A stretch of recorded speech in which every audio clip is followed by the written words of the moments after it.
Si è concluso stasera con un sold out il Milano Summer Festival. L'onore di concluderlo è spettato quest'anno ai rapper Danti e Rovazzi.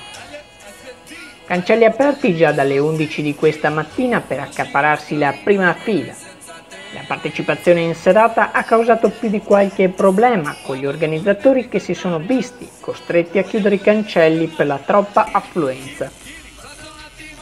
Ad aprire le danze è stato il 35enne Daniele Lazzarin in arte Danti, voce dei Two Fingers.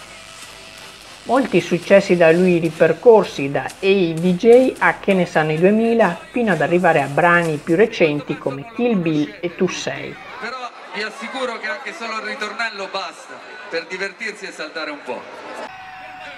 Ma il grande acclamato della serata, soprattutto dai più piccoli, è stato l'ormai ex youtuber e rapper Fabio Rovazzi. Per lui un'esibizione di circa 10 minuti in cui ha proposto tutto il suo repertorio. Andiamo a comandare, tutto molto interessante e volare.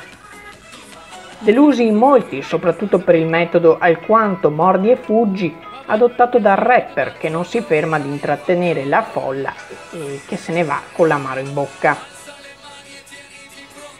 Si è conclusa comunque una grandissima edizione del Milano Summer Festival, la 10ª, che ha visto nei 30 giorni di show altri big come Ermal Meta, Francesco Renga e Corona. Grandi anche i numeri che mostrano come questa manifestazione si stia sempre più imponendo nel panorama veneto. Swishammer Channel News, Milano.